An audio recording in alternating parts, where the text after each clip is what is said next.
however uncertain the road was, is a powerful reminder that what can happen when one can stay true to themselves, trust their vision, and does not give up. Sudipan's professional journey is as inspiring as it is impactful. He is the co-founder and CEO of Chainrisk, a platform dedicated to protecting decentralized finance protocols from risk by using technologies like machine learning and real-time simulations. Collaborating with industrial leaders like Compound Finance and in Angle Protocol, he is ensuring that the world of decentralized finance is not just innovate but also secure. But his work doesn't stop here. He is also co-founder and CEO of DetectBox, a platform revolutionizing how Web3 projects approach security. By connecting organizations to top security researchers and streamlining the audit process, DetectBox has become a trusted name for companies like Polygon and Ethereum India. In addition to leading these groundbreaking companies, Sudipan contributes as co-member at Artificial Finance Intelligence and serves as tech and economic mentor at ETH Global, guiding and empowering the next generation of creators. His journey started as a machine learning engineer at Examily, and during his time at IIT BHU, he also showed his entrepreneurial spirit as SAP manager at ESL IIT BHU. Sudipan's story is a reminder that success isn't about following the usual path. It's about having the courage to create your own. Today, he is here to share his experiences, his insights, and vision for the future. So, let's have a warm round of applause for Sudipan Sinha.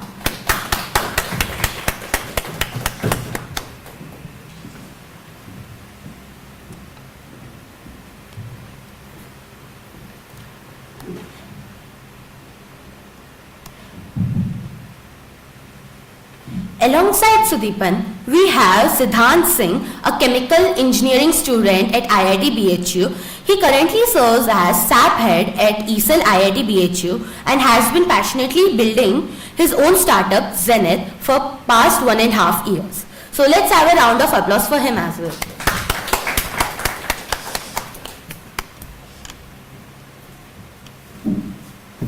Thank you, Vidya, for introducing the chat. So, the core of today's session is basically breaking down all the learnings I've had with Sudipan Bhaiya for about the past 1.5 years. He has been a great mentor to me. So, I'll be trying to bring in the crux of everything I've learned from him. So, we start with how are you feeling back in college, this time as a guest and as a main speaker over here. Yeah, I mean, a big sad because, I was about to have Uttar alongside me, but he got too busy with a lot of other engagements. But yeah, it feels great to be back where it all started.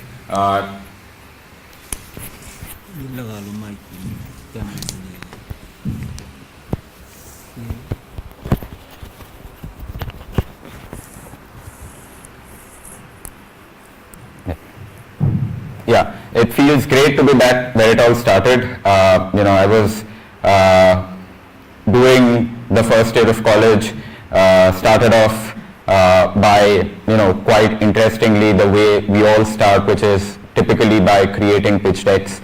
The business model canvas was a part of the early team of ESL back then, and from there to going into several competitions to finally building out something by my second year, and then till this journey. So yeah, super excited. There's a very interesting thing that I remember over here. You took part in the IIM competition where you came up with the idea of functional, and 1 year later you were a judge in that competition. So what did you do in that 1 year that you ended up being a judge at the competition where you started out? Yeah, I mean, it's typically number one thing which I've done over the last 3 years is building very strong relationships.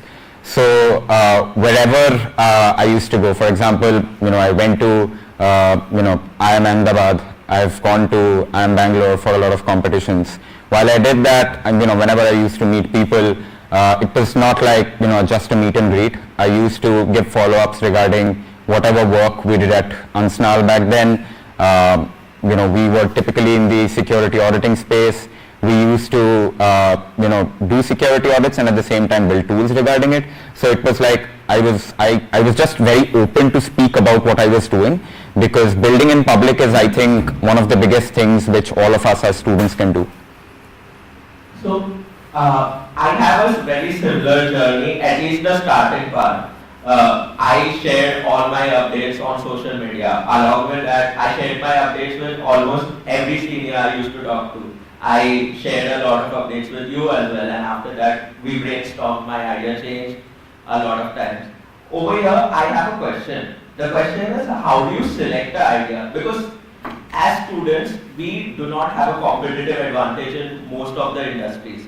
How do you select industries where students have a competitive advantage over the traditional founders and experienced people? Yeah, I think probably the industries which are coming up to be the next sectors of technology, right? We are in a technology institute, so any of the new technological advancements which are happening, probably one of them is of course crypto, where we work. The other is AI, right? Anywhere where you probably as a student can do a lot more experiments as compared to someone who is far more experienced, has a preconceived notion about the industry. For example, if you see, OpenAI had a very preconceived notion about LLMs, which led them to spending $1 billion over a model, and then, one fine day we all see there's a Chinese model which comes up, $5.6 million invested, far better in operations, right? So I think frugality is what we have as students, and there I think AI and crypto, and there's a very interesting narrative which we usually speak about called AI cross crypto, is something where a lot of students can build out. So when it comes to crypto in general, crypto is known for building solutions for problems they have created. But if you look at Oracle networks that came into the picture around 4 years back, they have a genuine use case when it comes to AI and LLMs. They have a very strong foundational use case in building AI agents. Take it, AI agents in healthcare. You need a healthcare Oracle network for that. So what do you have to say about this notion that is spread around everywhere, that you shouldn't create a problem and you should fix genuine problems? Should we work on problems that we have created ourselves? The biggest example of this is probably Zomato, right? None of us would necessarily require an app to order our food from. We always loved to go to dinner with our parents back when we were small and kids, right? It's like genuinely they created a problem which is like humans are lazy. Yes, humans eventually figured out that they're lazy, right? And then it went ahead to solve a much bigger problem, which is the problem of generating blue-collar jobs in India, right? That was the problem which they solved, and not food delivery, right? So that's like an insight which Dipender Goyal told about a few months back. But if you talk about typically like AI, then Jensen Huang has already given like an entire roadmap of what to build next as entrepreneurs, right? So it all started with perception AI, right? So perception AI was where we were just feeding simple stuff into reinforcement learning models to find out some outcomes. Then we had the entire wave of generative AI, right? Where the LLM models came up. There was Claude, there was ChatGPT, there was Perplexity, which was a culmination of everything together. And then right now is the time of agentic AI models, right? Where you are basically fitting small agents for your specific use cases. And finally, we will land at a point called robotic AI, where there'll be an immense amount of work in terms of solving manual processes which humans do by robots, right? So before robotic AI and this transition that we have from agentic AI to robotic AI, there's one thing that's really important. That's the coordination of these agents. So what do you have to say on that? Like, what can students build to enhance the coordination of AI agents? So there's an evolution of the agents individually and as a society as well, just like humans evolved. Yeah, I mean, just interrupt me if I get too technical over here. So think of this in a way where, there are a set of, people working in an organization. So let's think of an organization. An organization has several teams. So let's say there's an HR department, there's a tech department, there's an ops department, so on and so forth. Now think of a scenario where you have an organization where all of these teams are becoming agents. So what happens is, and all of these agents are executing the task on people's behalf. Now, why would you, number one, work in a company, right, as a human being, is when you are paid enough amount of incentives to do that work, right? So similarly, if you are driving a parallel over here, then if you have a set of AI agents who are executing a certain task, then there needs to be an alignment of incentives for them. Now, unlike human beings, AI agents are always rational, right? Because they either think in 0 or 1, right? They have no other output to give. So when you think about AI agents, yes, they are rational, but they might or might not be necessarily honest, right? For example, I today might bribe an AI agent either by data or by money, and then might say him to execute a task on my behalf, as compared to what the actual owner of that AI agent tells him to do, right? So that's where penalties come into picture, right? Where not only alignment of incentives, but you also need to give economic penalties to any AI agent who's doing any particular job in the world, right? So this leads to a coordination layer as we are coming to it, where there's a huge amount of randomness being created by AI agents, but how do you control the growth by humans? That's where you need a coordination in terms of aligning incentives and delivering economic penalties to wrong actors. So this is like one industry where we as students have an inherent advantage over others. Along with that, I just want to divert a little bit over here. I want to talk about your starting point, that was making decks. I guess making decks kind of give you a entitlement of sorts that you're working on something really great and now people will work under you. But when you started out with Arsenal, I have seen you go on calls like 10-15 calls a day, which is called grunt work.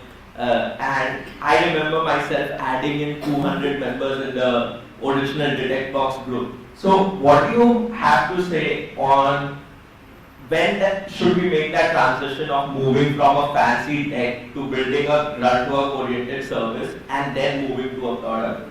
So this journey, could you just highlight this journey with respect to your example?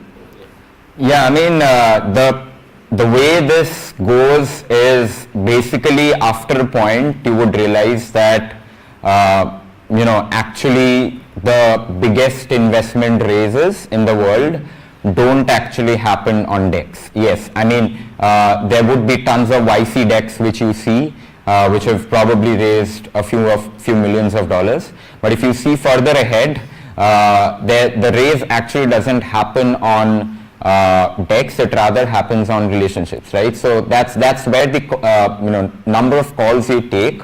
Yes, you get a lot of data points and feedback to form a better deck, but at the same time, if you keep taking calls with them and keep updating them with whatever is the progress, you're building a relationship with them, right? Whether it's VCs, whether it's angels, whether it's your clients, doesn't matter. So, for example, I mean, let's say, Siddhant, you run a fund, right? You have like $100 million of fund LP capital in you. I'm a very good friend, and tomorrow I say that, hey, I'm starting this new thing out. You will not even think about your risk of investment. You'll just put like tens of millions of dollars into the fund right away, it's right? Probably going to play the opposite way around over here. But Yeah, I mean that's fine, but like just for the sake of an example. But then from there, as a student, we will of course kick off with a deck, right? So yes, talking to everyone, making the deck better over time, that's number one. Second is, take as many investor calls as possible. I mean, you could leave talking to everyone else, because unless you get a funding right from your college, you won't be able to start, right? I mean, if you're building a business in AI or crypto, it's a very capital investment, capital heavy business, and in that case you would have to raise an amount, right? And that's where you would need to segregate out. So what I did is I segregated out the pre-seed funds, which invest at a stage when you just have an idea, right? And that's how we got funded by Antler. And from there to actually developing a prototype, right? You need to have like a minimum viable product out there in the market when you talk to clients. So to a VC at an early stage, you can present a deck. Once you have the capital out, you can do a small MVP, or even without the capital, you can have like a small product out in the market, because we are all frugal, we can all build it out as students.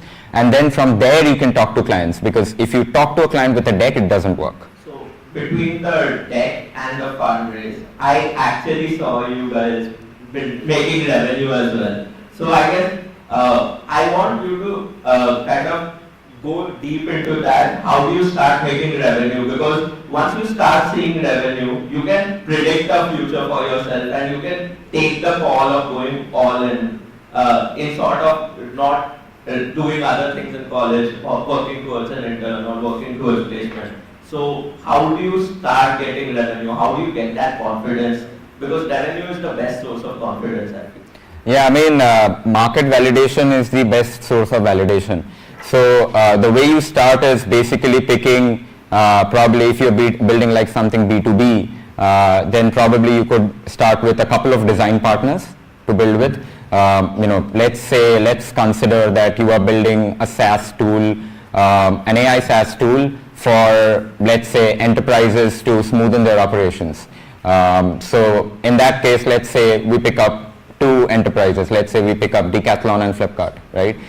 We just go to them through our alumni, right? We have a lot of alumni out there. We tell to them that, I mean, we have like alumni in the VP of product positions as well.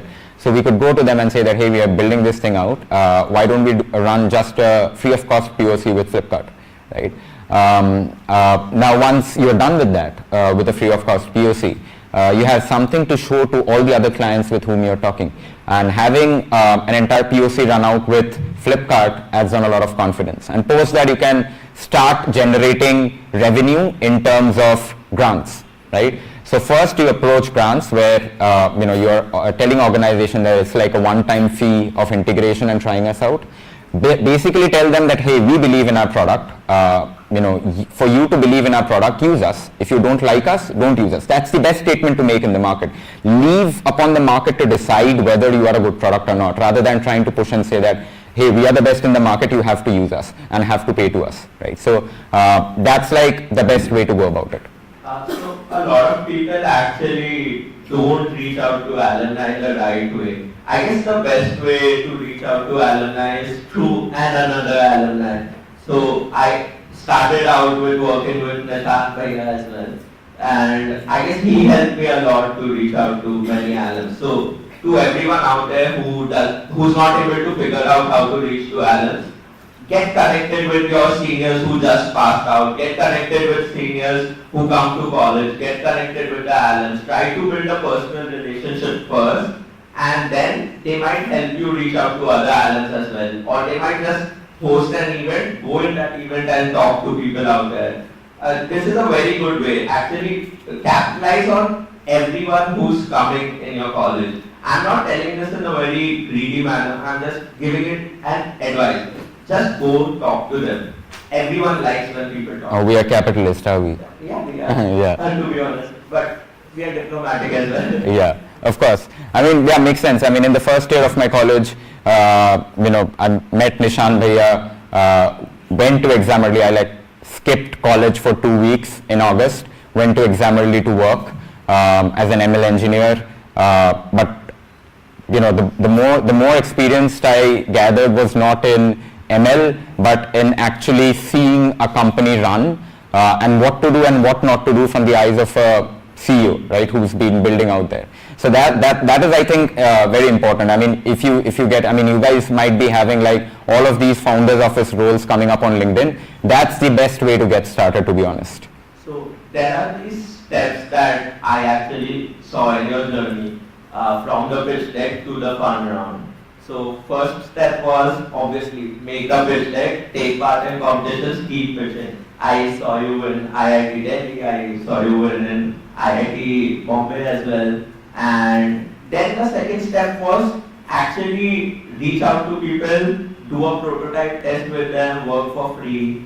Third step was you got revenue, and then you got the funding. And I still remember I was sitting in ECEL that day, you got the funding in the top room in ECEL, and then Sudipan comes down and he was just super happy, I'm dropping out and stuff like that. So how was that day? I mean, typically, so there was a lot of reason for that reaction, because I, that year in like the summers, I was down in Bangalore with Orko, working on raising our next round, working on getting actual revenue. We were doing $10,000-15,000 in monthly revenue back then. We had two choices. One is, $10,000-15,000 in a bootstrap business while I leave college. I could probably make it up to probably $30,000 in monthly revenue. Yeah, a pretty good bootstrap business, $30,000, approximately 24 lakhs a month, right? A small team, don't have much payoffs. We have all the operational costs to us, all the profits to us. But then we had a bold decision to take. When I came back to college, that typical month was very frustrating for me, because I was going through a phase where I had to take a decision on whether to go the VC route, where you have to scale at a pace at which you won't do things if you are doing a bootstrap business, where you would slowly grow revenue and all of that. Versus in a VC business, you would have to show metrics, you would have to, once you raise from a VC, you have to keep raising from a VC, because you have to give the previous VC an exit, right? So from that perspective, what we came to a conclusion, me and Orko, is if we have to build a VC-backed business, now is the best time, right? I mean, I could go to 28, 29 years of age, I would have tons of responsibilities, and down then it will be very difficult for me to leave my job and take the decision to run a VC-backed business, because in a VC-backed business, typically initially, if you see any of these big VC-backed businesses, right, they don't have a profitable revenue stream. They have a revenue stream, but they don't have a profitable revenue stream, right? Which means that you're not making a penny on every penny you spend, right? Which means that you're losing. So, and that's why VC capital is there to fund that.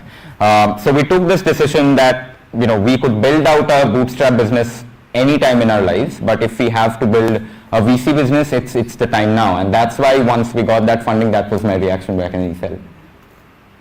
Interesting, actually. So I want to kind of understand the thought process of how do you actually work in an industry that is run by people 40, 45 years of age. You're working in the risk industry. Getting into risk industry takes like 5 years of studies, and you don't have a college degree out here. So how are you, what's your approach to this problem statement? How are you so young and yet convincing a lot of people that you are the best? Well, I mean, that question is not coming to us for the first time. When we went to raise from Antler for our first round, there was this offline meeting with Nitin, who is the general partner at Antler, and his point was, there are some businesses. When we pitched this idea to him that we are going to build in risk and security, his thought process was that there are some businesses which can be built by 20-year-olds, there are some businesses which can be built by 30-year-olds, and some beyond 40, right? And this is the one which can be built by beyond 40-year-olds.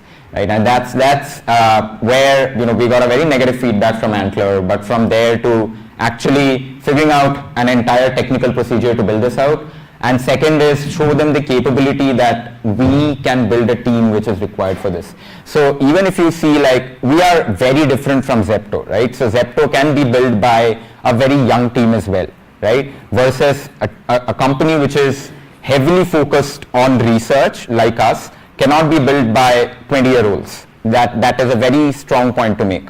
But that's where I and Orko made some very good hires, right? Where our initial core team is so strong in terms of execution. Our average age of team is around 24-25, not more than that.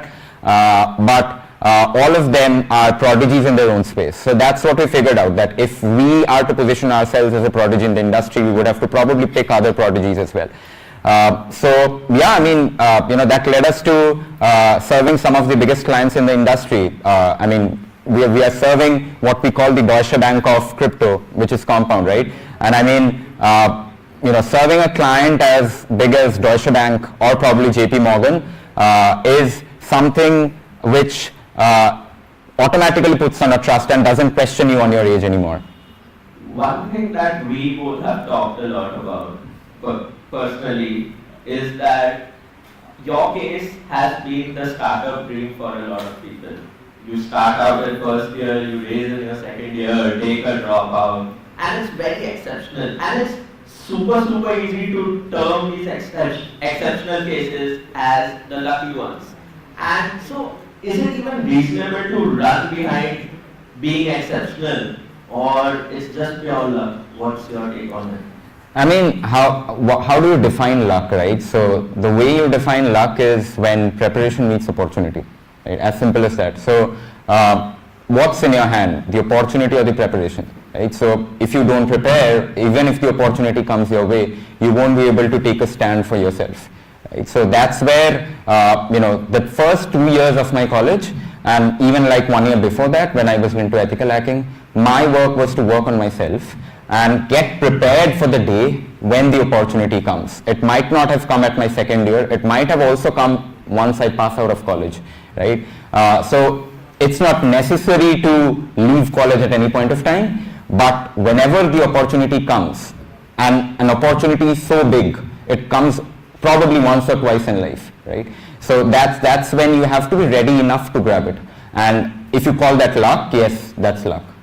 And I guess coming back to your first point, I mean, building in public actually makes us an opportunity maximist at a very large scale. Like, we end up attracting more opportunities compared to others.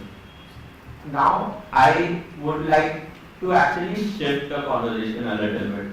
I want to understand what's the metric of realizing that you're targeting a very important market. Like, is there a thought process behind it? Because there are several people who come up with strategies to think about which market you're targeting. I have one popular one that's always in my head, that every market evolves from offline to a replica online and then digitally native. You can look at currencies, you can look at documents, you can look at probably anything that's there on the internet. So, what is your metric on deciding, I need to work on this or I need to work on that? Because you still take those decisions. We took the decision of working at AFI. Why AFI and why not something else? How do you make those choices?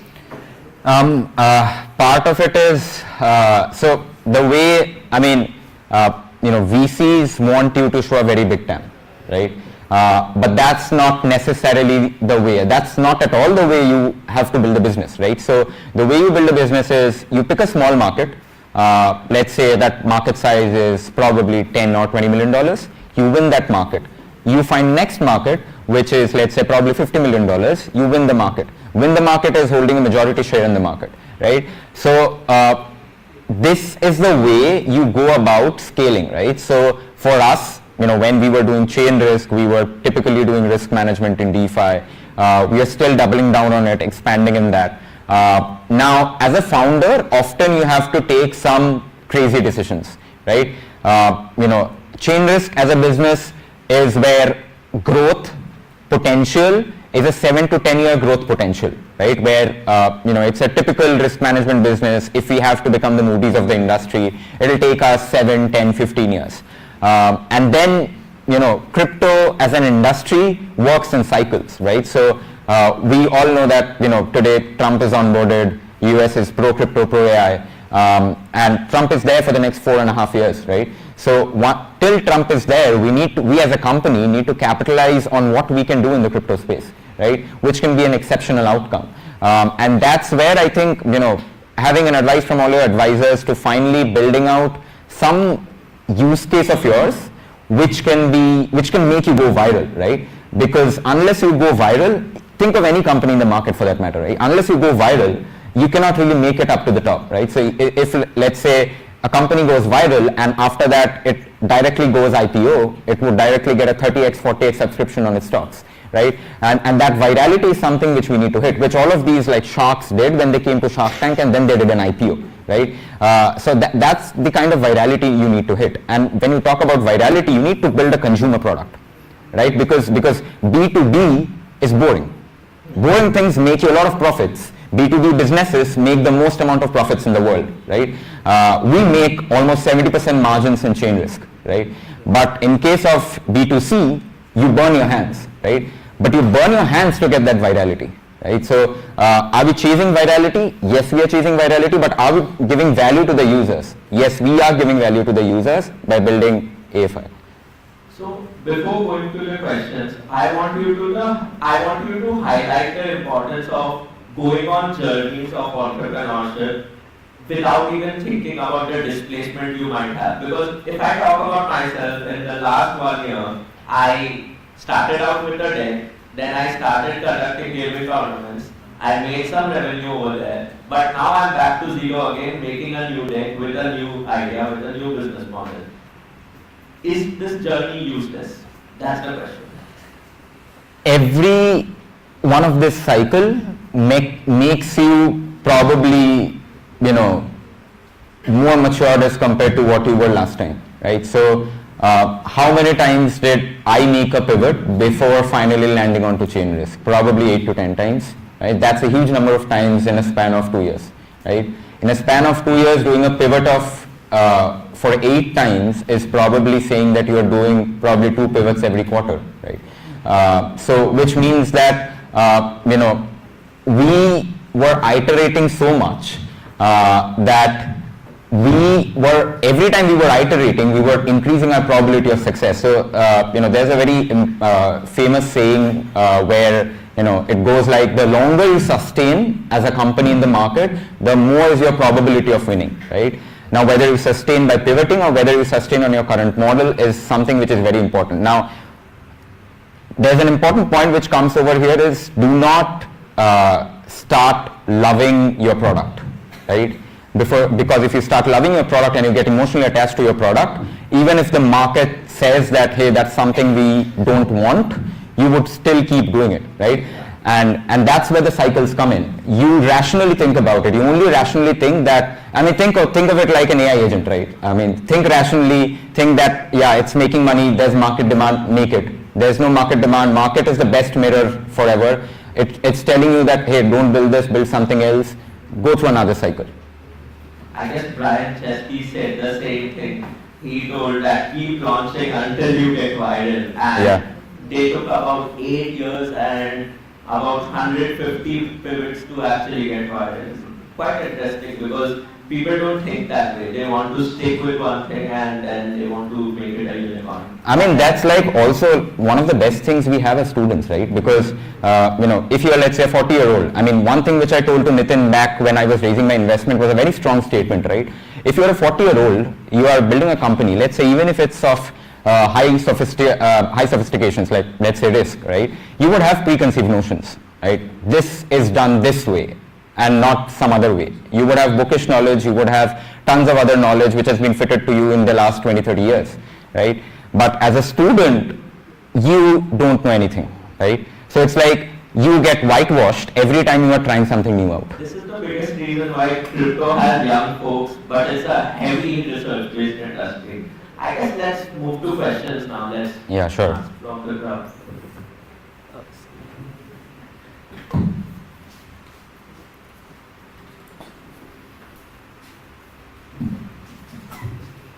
Myself, Pratik Verma, and as you got successfully funded by Alter, how did you leverage that fund to grow further without wasting that fund? Very good question. Number one thing is be frugal. So we raised, I'll tell you my timelines. We raised our funds back in August, September, right? Until February, we were a team of 4 people, right? Why were we a team of 4 people? We are trying to build things out, prove in the market first, and then go ahead to hire a team. It's a major mistake which a lot of founders do is to get the money in, hire a big team, have no goals. So what we did is we took 1-2 months to figure out what's the technical expertise required in this. We talked to a lot of big CTOs, found out a technical architecture, and then finalized a team which is required for this. Now once we have a team in place, you hire. So there's a very important statement: you hire slow, you fire fast, right? So you hire meticulously, and then once you have a team in place which is good enough, you see whether they are working towards a common goal. So you've decided your goals because you worked on it for the first 2 months where you didn't waste any money practically, right? And then you now have a team which can work with you on a same vision, right? And if any of this early team is super crucial. So if it's like even of 5 people, even if someone doesn't fit here, fire immediately, right? You have to be merciless, right? So fire immediately. And once you have done that, now you have a learning, you hire better, right? And it's like the same thing which we were talking about. You go through cycles of hiring as well. And then once you have a product out, you pitch it to clients first before raising your next round. This is another big mistake which a lot of founders do, is to once your first round is closed, you go ahead to raising the next round. That's very wrong, right? You need to have market validation first. After your pre-seed, if you are doing a seed or a pre-seed extension like we did it, you need to have some validation from the market in terms of product market fit, which is called an early signal of product market fit, where we have customers, they're not paying us, but they're using us, and these are the few features which, if added in our product, they will pay us, right? And you will get that unique market insight to raise your next round, basically.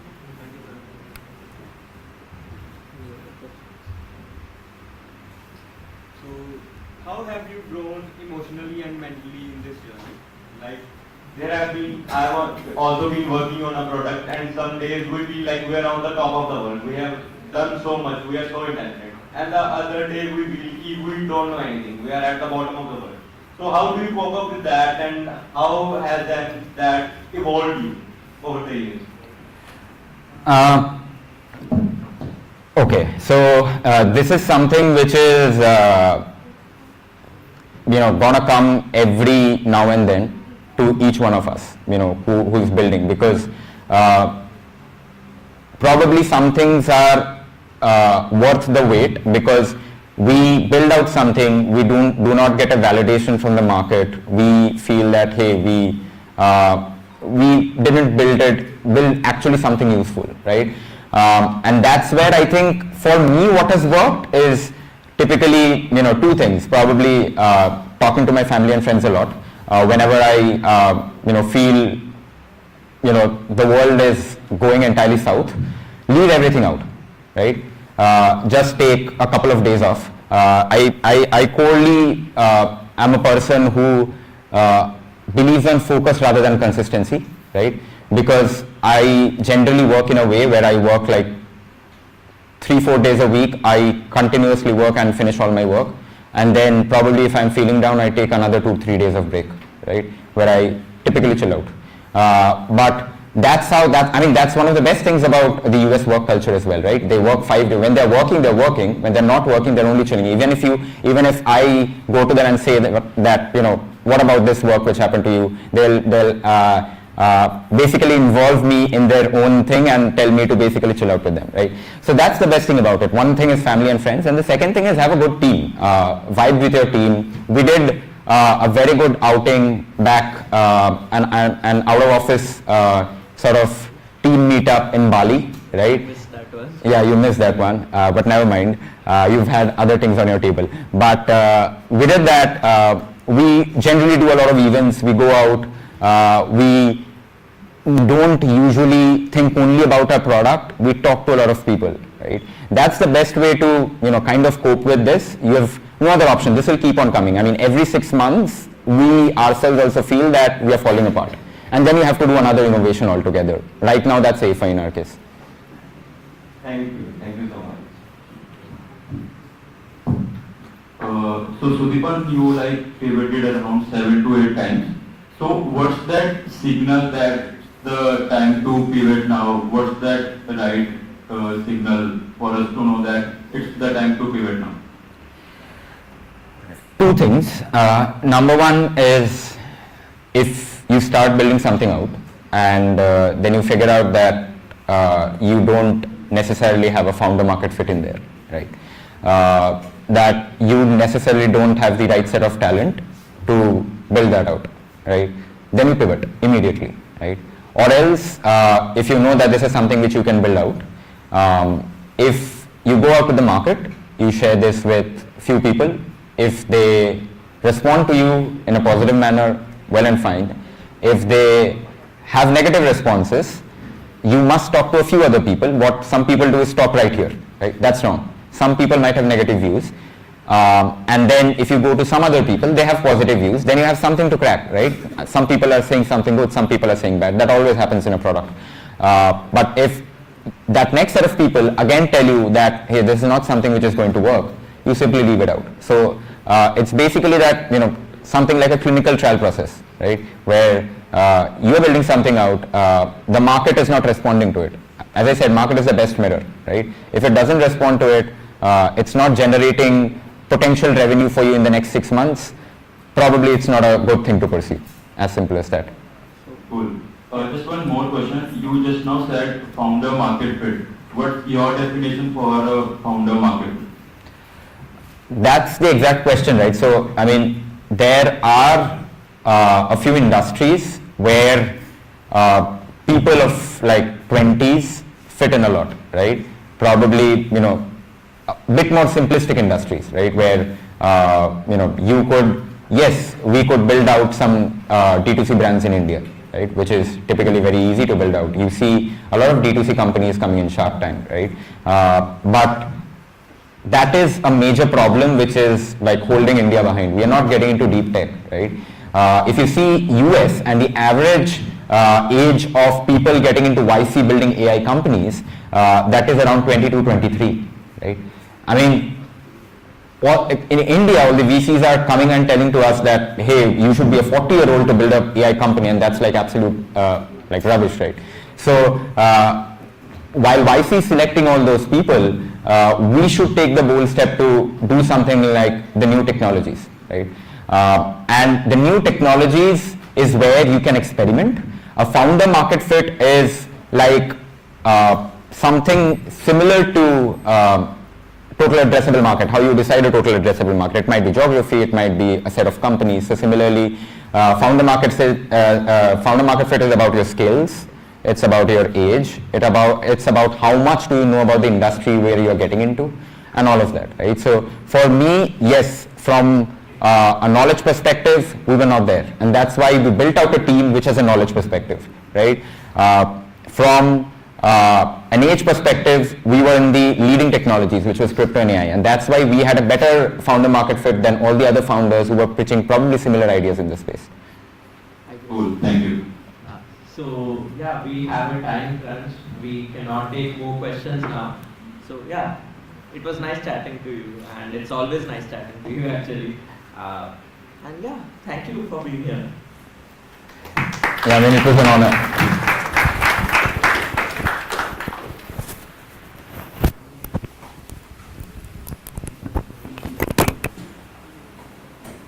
Thank you, Sudipan, for sharing your incredible journey, insights, and vision with us today.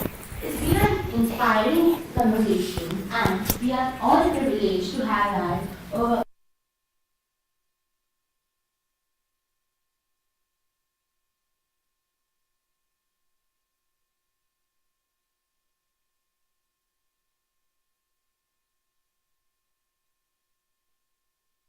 following the traditional path, but from having the courage to take risks and learn from failures and stay true to your vision.